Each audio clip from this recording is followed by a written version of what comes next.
자, 안녕하세요. 학교 보건지역사회 간호, 정신간호를 담당하고 있는 김희영입니다.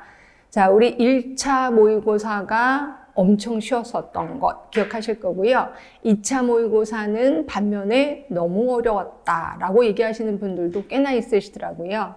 그래서 3차 모의고사는 요거의 중 정도의 레벨로 갖고 와봤습니다. 자, 우리 이제 시험 별로 안 남았습니다. 이 정도는 이제는 차분히 앉아서 기존의 것을 복습할 시기라고 생각하시면 되고요. 예, 그래서 이 복수에 맞춰서 그 단골 기출 문제를 좀 가지고 와봤습니다. 그래서 여러분들 이거 풀어보시면서 내가 갖고 있던 실력을 다시 한번 점검한다라는 마인드로 접근하시면 될 것 같아요. 자, 들어가겠습니다. 자, 2교시. 자, 첫 번째 문제 보시면 다음 사례를 읽고 답하시오라고 되어 있고요. 자, 1학년인 한영이는 부모와 연락이 끊긴 후 79세 된 할아버지와 단 둘이 살고 있어요. 할아버지는 하루 2,000원 가량의 폐지를 주어서 생활비를 마련하는데 최근에는 양쪽 무릎에 관절염의 악화로 폐지 줍기가 힘드신 상황이에요. 자, 복지관에 지원금을 신청했지만 잘 안 되었다고 그러네요. 자, 식사는 라면 전부였다. 할아버지의 주 관심은 한영의 학교 생활 적응 그리고 매 끼니를 챙겨주는 게 주 관심이다라고 되어 있습니다. 자, 로이 이론, 워낙 유명한 로이의 적응 이론 들어가는데, 자, 로이의 적응 이론은 크게 자, 이렇게 나뉘죠. 맨 처음에 자극이 있을 때, 자, 대처 기전을 활용합니다. 자, 그리고 적응 양상을 보이는 거죠. 그리고 요거 갖고 적응이다 또는 비효율적 반응이다 라고 우리들이 판단을 하는 거죠. 비효율적인 반응이다. 자, 자극에는 크게 3개가 있는 건 아시죠? 자, 초점 자극, 그 다음에 연관 자극, 그 다음에 잔여 자극. 요 3개가 있습니다. 그리고 요 자극이 왔을 때 대처 기전, 조절 기전, 그리고 인식 기전 또는 인지 기전을 활용해서 그 다음에 적응 양상 4개입니다. 하나가 생리적 기능. 자, 그 다음이 자아 개념. 이것도 시험 문제에 나왔었던 거 기억하실 거고요. 그 다음에 역할 기능, 상호 의존입니다. 자, 이거 시험 문제 다 나왔었습니다. 자, 이 중에서 자, 동그라미 1번입니다. 양쪽 무릎 관절염의 악화. 자, 할아버지 양쪽 무릎이 관절염이 악화돼서 꼼짝도 못 하시지? 지금 이거는 뭐예요? 요 사건 때문에 여러 가지 일이 벌어지는 거죠? 결국 이거는 초점 자극이 되겠죠. 이게 가장 큰 초점 자극이 될 겁니다. 자, 그 다음에 두 번째는 영양소 불균형 식단. 그래서 할아버지가 못 해주시는 거예요. 그러다 보니까 영양소가 불균형. 이건 뭐야? 이거는 관찰이 가능하죠. 아이가 딱 갔더니 라면만 끓여 먹고 있어. 관찰이 가능해. 그러니까 요거는 연관 자극이 되는 거죠. 다시 말해서 연관 자극은 관찰이 가능한 거다라고 제가 말씀드렸을 거예요. 그렇죠? 여러분들은 초점 자극을 빼고 나머지 관찰이 가능해? 불가능해? 요거 갖고 가능하다면 연관 자극, 관찰이 불가능해? 그러면 잔여 자극이라고 보시면 되는 거죠. 자, 그리고 세 번째입니다. 경제적으로 어렵대요. 자, 경제적으로 어려운 거 관찰이 가능해요? 불가능해요? 가능하죠. 그러니까 당연히 연관 자극이라고 써주시면 되고, 자, 4번 한영의 식사 준비를 해줘야 하는 근심. 자, 근심 걱정. 네, 뭐 근심 걱정 가서 보면 근심하구나, 걱정하구나라 관찰 가능하다고 또 우기는 사람들이 있어. 아니에요. 이거는 그냥 근심은 한마디로 그냥 관찰이 좀 불가능하다. 그래서 이거는 잔여 자극에 속합니다. 잔여 자극. 자, 그러면 복지관에서 지원받을 수 없었던 경험이요. 과거의 경험은 관찰이 불가능하죠. 이것도 잔여 자극이라고 보시면 돼요. 다시 한번 얘기합니다. 자, 동그라미 1번은 초점 자극, 동그라미 2번, 3번은 연관 자극, 그 다음에 동그라미 4번, 5번은 잔여 자극이라고 보시면 되고요. 그 다음에 반가로 2번입니다. 자, 로이의 적응 양상 4개 있었던 거, 이 중에서 뭐에 속하느냐? 자, 1번입니다. 지역사회의 도움을 얻기 위해서 스스로 자원을 찾도록 돕는다. 서로 도와주는 거죠. 그러니까 이거는 상호 의존 양상이라고 보시면 되고요. 상호 의존 양상. 자, 두 번째입니다. 양쪽 무릎 통증 악화를 감소시킬 수 있는 운동 교육을 받는다. 자, 요거는 운동 교육을 받는 거잖아요. 요거는 생리적 적응 양상. 그러니까 아픈 거를 좀 완화시켜주는 거니까 생리적 적응 양상이라고 볼 수 있는 거고요. 그 다음에 세 번째입니다. 한영이에 대한 걱정스러운 마음을 표현하도록 격려한다야. 이것도 역시 표현하도록 격려하는 거니까 마음을 표현하도록 이게 자아개념 양상이라고 볼 수 있어요. 자아개념 양상. 그 다음에 네 번째, 한영이의 부모 역할을 잘 이행할수록 돕는다. 자, 역할을 잘 이행하도록 하는 거니까 뭘까요? 그렇죠?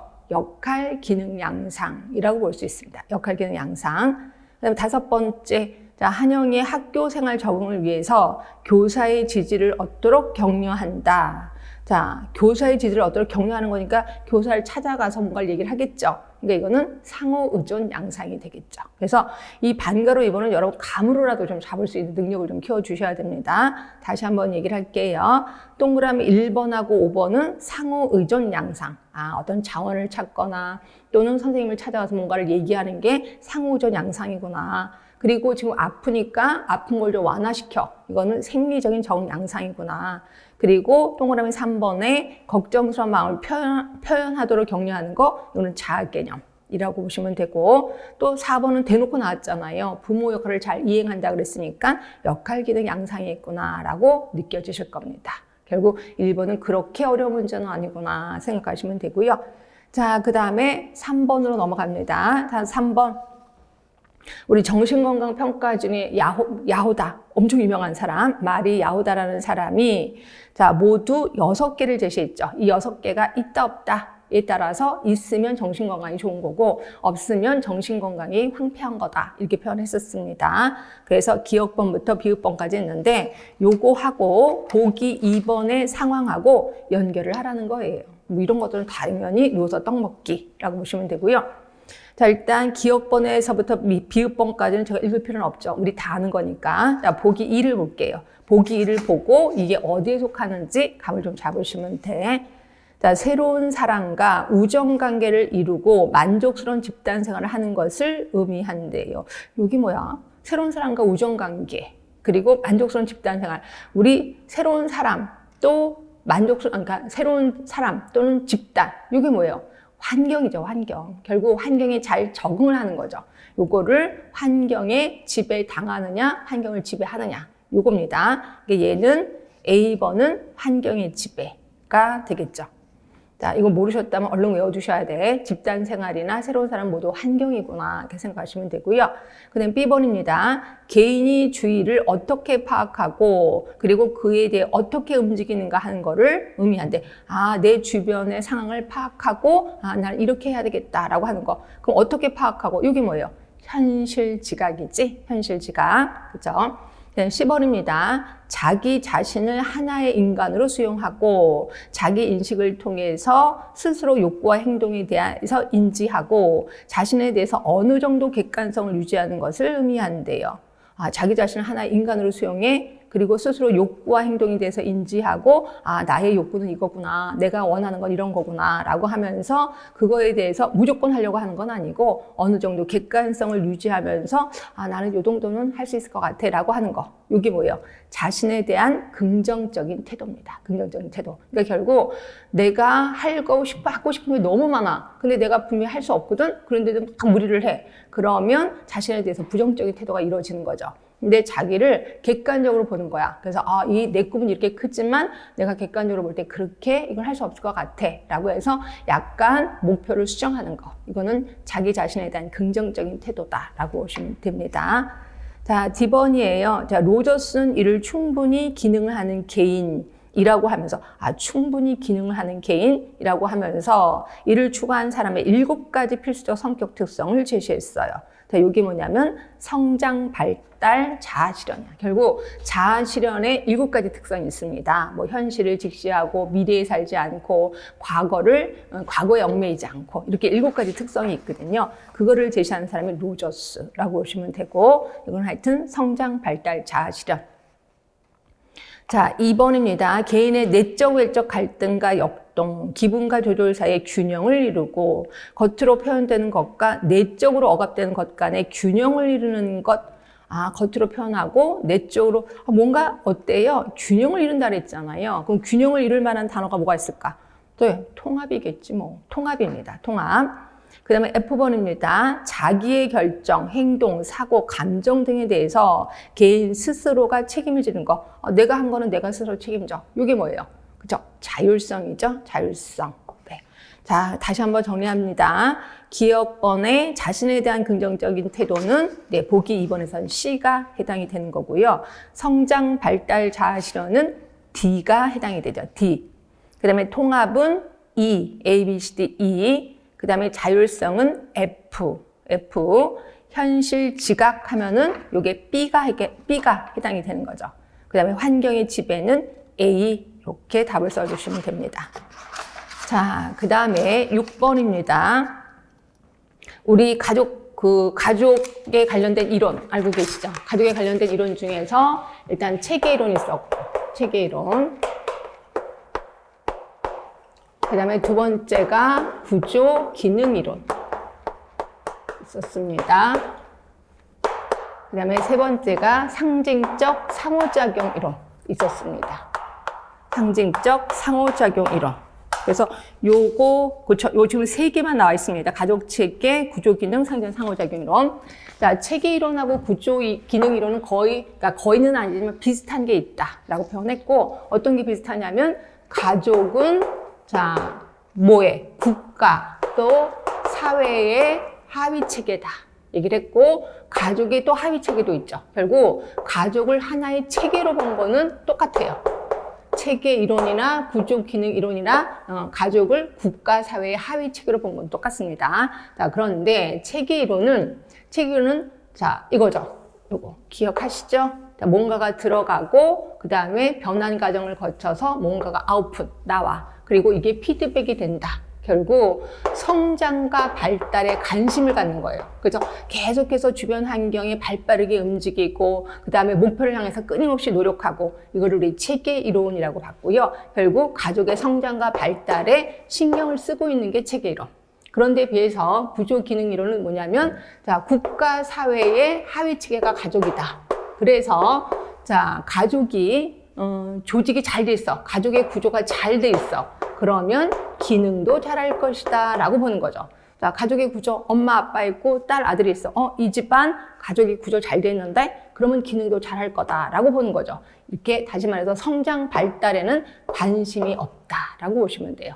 이거를 우리 구조 기능 이론. 근데 말도 안 되는 이론인 것 같지만 대부분은 우리 가계도 그리면서 여기 아빠가 없으니까 힘들겠네 라고 우리 색안경 끼잖아요. 그런 것들은 모두 구조 기능 입장으로 들여다본 거다라고 보시면 되고요. 그래서 말도 안 되는 이론 같지만 대부분 이런 이론으로 많이 접근해 들어가고 있다. 그게 현실이다라고 보시면 되고, 그 다음에 이제 상징적 상호작용 이론은 크게 아이가 미가 되어가는 과정이다.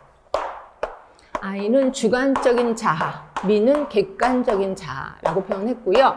자, 결국 가족을 무대 위에 있는 배우들이다라고 얘기를 했었어요. 그래서 어떤 분이 가족을 형성했어. A라는 아빠가 B라는 엄마를 만나서 그 다음에 C, D, 자식을 낳습니다. 이러다가 근데 이때는 굉장히 아빠가 권위적이었어. 그러다가 좀 살다가 이혼을 했단 말이에요. 그리고 요 A라는 아빠가 다른 또 가정을 형성한 거야. 그래서 B-, C-, D-라는 가족을 형성했어. 근데 여기서는 굉장히 다정다감한 아빠로 바뀌는 거예요. 그럼 왜 성격이 바뀌었나? 라고 했더니 이거는 상호작용에 의해서 그런 거죠. 상호작용에 의해서 아빠는 권위적일 수밖에 없었고, 여기는 상호작용에 의해서 굉장히 다정한 아빠로 바뀌기도 하더라. 그래서 제가 무대 위에서 연기하는 배우들이다라고 얘기를 했었을 겁니다. 이거 우리 상징적 상호작용 이론. 근데 상징적 상호작용인데 여기 상징이라는 건 뭐라 그랬어요? 언어라 그랬죠. 언어를 통해서 서로 상호작용해서 결국 미로 만들어 간다라고 보시면 됩니다. 이거를 상징적 상호작용 이론 대강 다 설명드렸고요. 다 들어갑시다. 자, 1번. 그러니까 여러분들은 가고라에 알맞는 가족 이론을 제시하시면 됩니다.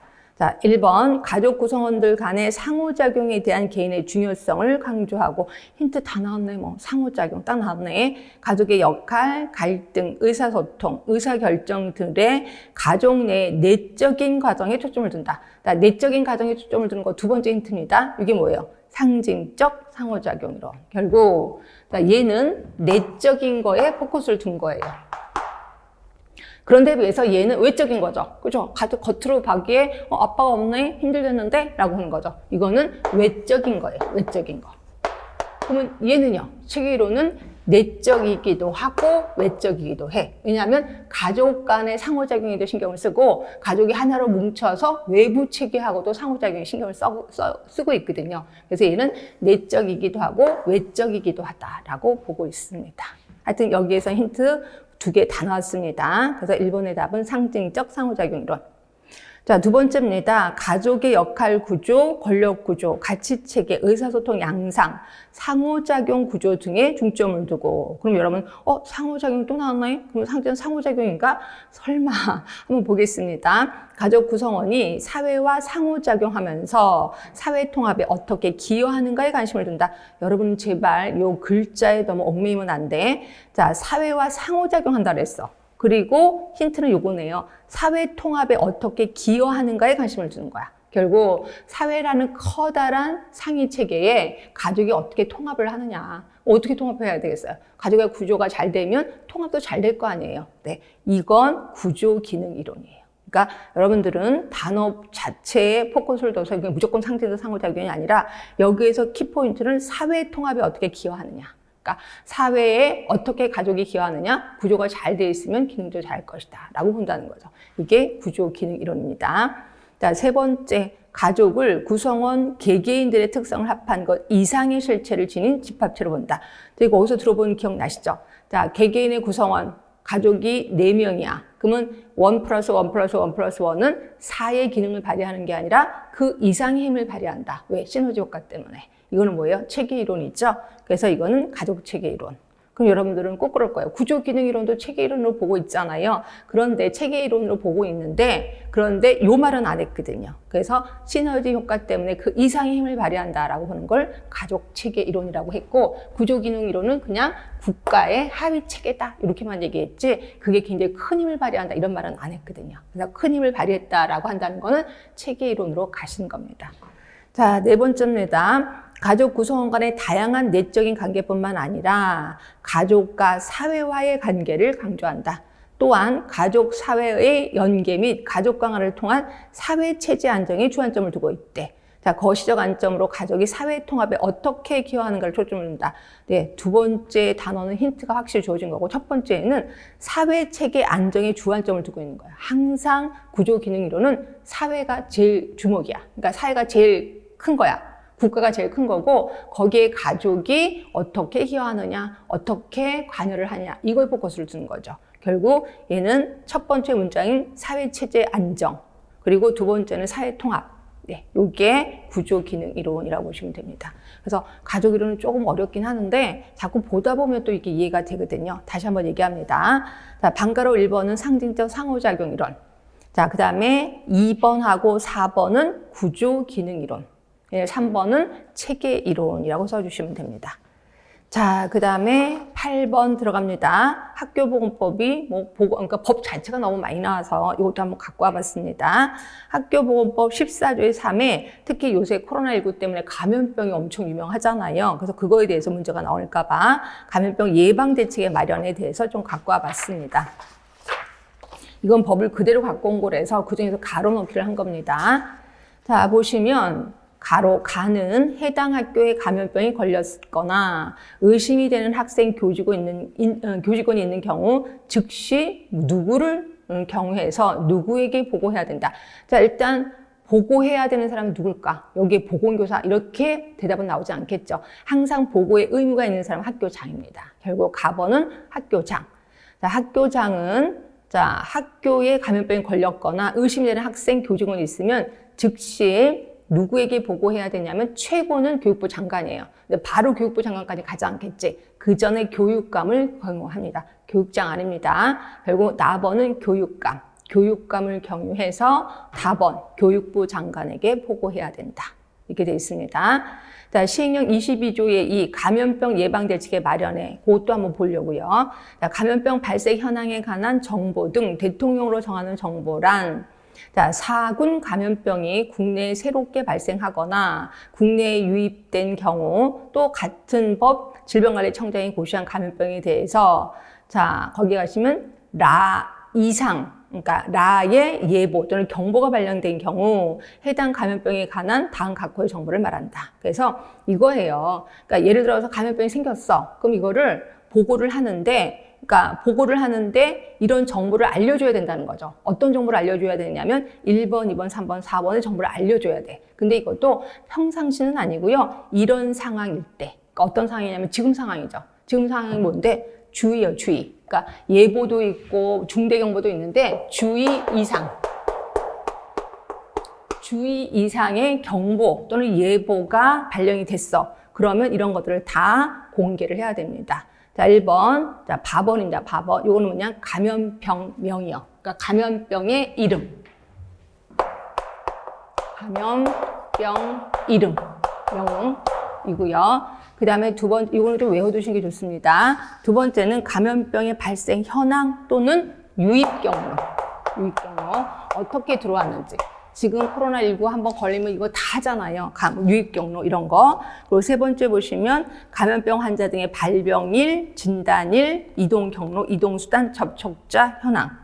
자, 그 다음에 4번은 그 밖에 인정하는 정보. 이런 것들을 반드시 보고하게끔 되어 있습니다. 다 공개를 한다라고 보시면 되고. 자, 여기서 중요한 것만 제가 가로놓기를 한 겁니다. 다시 한번 가번 학교장, 나번은 교육감, 다번은 교육부 장관. 그리고 라번은 주의 이상입니다. 주의 이상. 그리고 이때 공개를 해야 할 정보는 1번 마번의 감염병명. 그 다음에 2번의 바번은 유입 경로.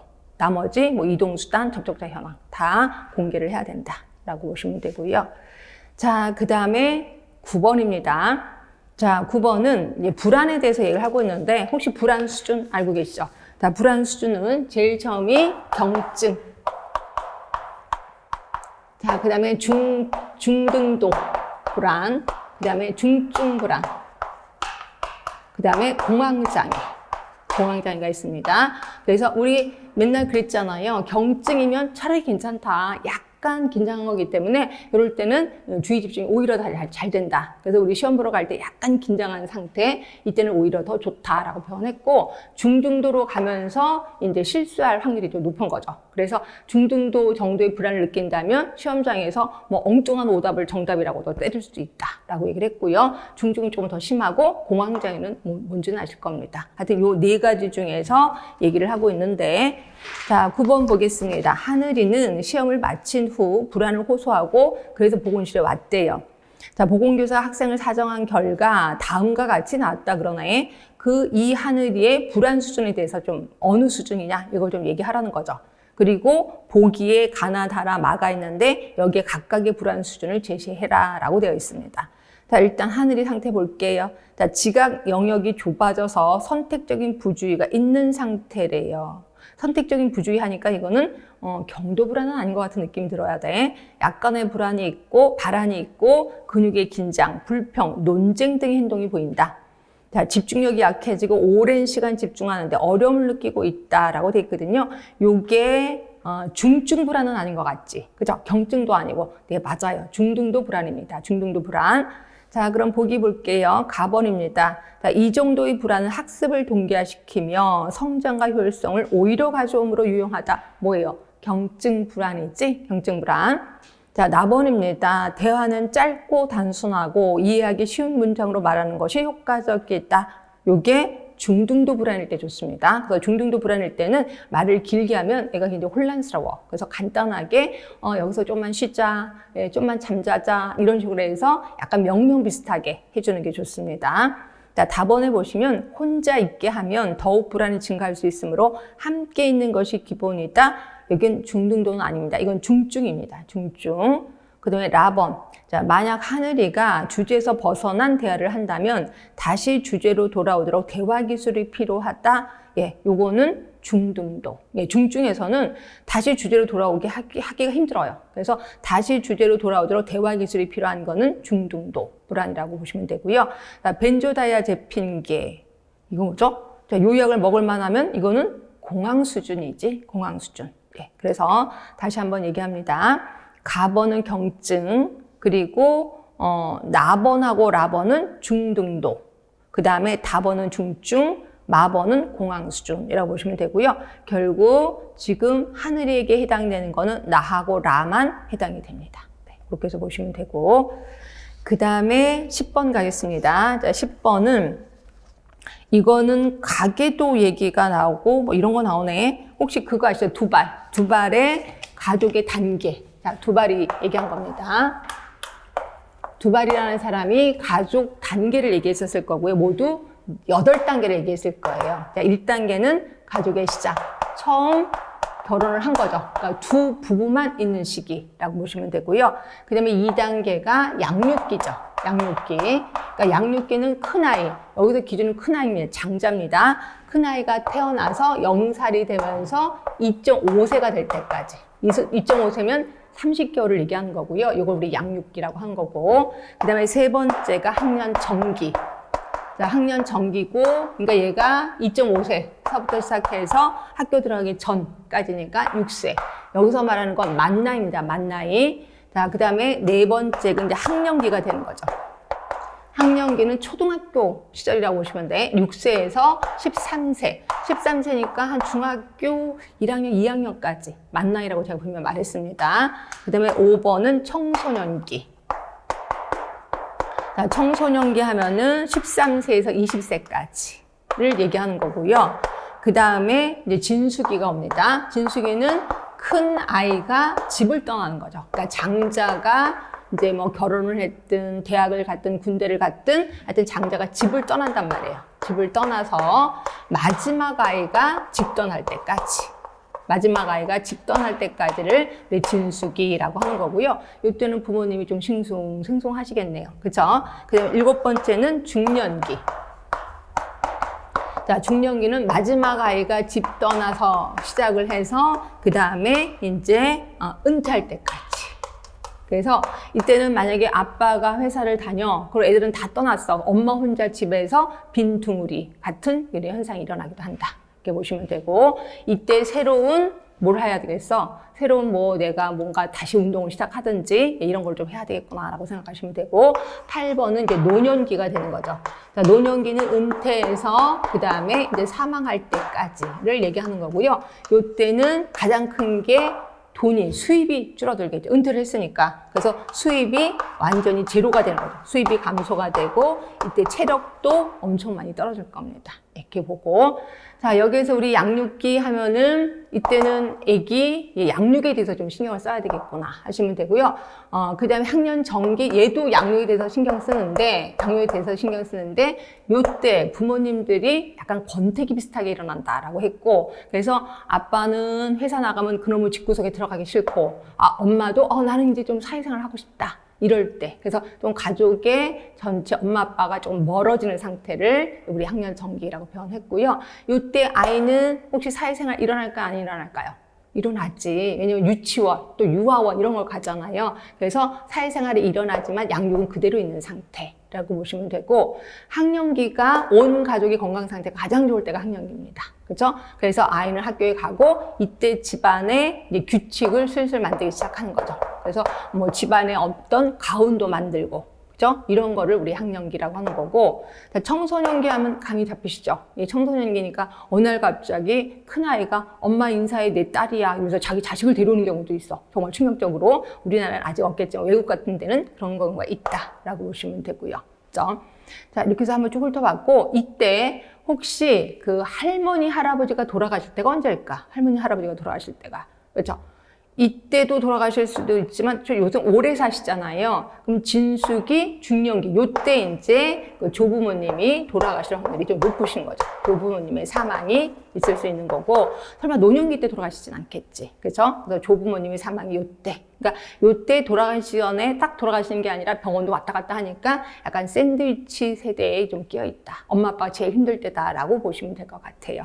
자, 이거 일단 얘기하고, 자, 일단 거기 보시면 지금 초등학교 1학년 A 학생의 가정이에요. 그럼 초등학교 1학년이니까 지금 어디냐면 1학년이니까 학년기네. 학년기. 자, 학년기. 자, 그래서 일단 거기 그 그림 하나 있을 겁니다. 그림. 자, 보시면 아빠는 돌아가셨네. 45살인데 자영업을 했었는데 X로 돼 있으니까 돌아가신 거고요. 그 다음에 29세 캄보디아 결혼임자 여행업체 통역 상근직에 있습니다. 근데 두 분 간에 이런 표시가 되어 있을 겁니다. 잠깐만요. 자, 두 분 간에 아빠가 있고 그 다음에 엄마가 있고 두 분 간에 이렇게 있습니다. 두 분이 이혼하신 거지. 그렇죠? 그러니까 돌아가시기 전에 이혼하신 것 같긴 해요. 그리고 밑에 이제 아들이 있고 딸이 있네요. 그리고 얘가 초등학교 1학년 6살입니다. 그리고 생후 5개월입니다. 그리고 얘가 이제 1살이라고 보는 거고 이렇게 같이 사시네요. 그렇죠? 그러니까 아버지가 없습니다. 지금 아버지가 없는 상태. 그리고 여행업체 통역 상근직이니까 수입은 괜찮을 것 같기도 하는데 하여튼 요거는 뭐예요? 이게 가계도죠. 그래서 거기 반가로 1번에 위에서 제시한 가족 사정 명칭은 가계도라고 써주시면 되고요. A 학생 가정의 가족 생활 주기는 아까 말한 대로 학령기 가족. 그래서 장자가 6살에서 13살 될 때까지 학령기 가족입니다. 자, 그 다음에 세 번째 보시면 A 학생 가정의 그 가족 발달 과업을 3가지 이상 쓰래요. 우리 가족 발달 과업에 대해서는 뭐 다 배웠잖아요. 그럼 3가지 이상 쓰라 했으니까 일단 자녀들의 사회화 일어나면서 학업 성취를 격려해야 되겠죠. 자, 학령기입니다. 학령기의 발달 과업 3가지. 가장 큰 거는 그 자녀의 사회화. 그리고 사회화 또 일어나면서 그 다음에 학업 성취를 격려해야 돼. 초등학교 들어갔으니까 학업 성취를 격려해야 되겠죠. 자, 그리고 이때 가족의 뭐라 그랬어요? 규칙이 만들어진다라고 표현했었거든요. 그래서 가족 내 규칙과 규범을 설정해야 돼요. 확립을 해야 되죠. 자, 그리고 이때 이 학년 정기 때 가족 간의 관계가 좀 부부 간의 관계가 소원해졌다 그랬잖아요. 그러니까 이때는 부부 간의 관계를 좀 만족스러운 부부 관계를 유지해야 돼요. 이때 조금 다정해집니다. 그래서 만족스러운 부부 관계를 유지해야 된다. 여기 이제 발달 과업이에요. 유지해야 되고 그 다음에 이때 이제 전통가 이거 그래서 그때 여기 대부분 초등학교 들어가면 할아버지 이름 알아오기 뭐 이런 것들도 알림장에 써 있더라고요. 그러니까 이런 것들은 가족의 전통가 관습을 전승해야 된다라고 보시면 돼요. 그래서 이렇게 발달 과업을 요 정도 써주시면 됩니다. 네, 이런 것들도 시험 문제 나올 확률이 좀 있습니다. 그렇게 써주시면 되고요. 그 다음에 반가로 4번. 자, A 학생의 가정에 가장 우선시 돼야 되는 가족 지원 사업 하나를 고르라면 지금 제일 큰 건 뭐예요? 부모님이 안 계시죠. 네, 그러다 보니까 한부모 가족을 위한 아이 돌봄 서비스 제공이 가장 시급하다라고 보시면 돼요. 아까 그랬잖아요. 통역 상근직이니까 수입은 뭐 괜찮을 것 같다라는 느낌이 든다 그랬잖아요. 그래서 가장 시급한 거는 한부모 가족을 위한 아이 돌봄 서비스가 제공돼야 된다라고 보시면 됩니다. 네. 이렇게 해서 우리 2교시 전공 일단 끝냈습니다. 조금 쉬셨다가 3교시 들어가겠습니다.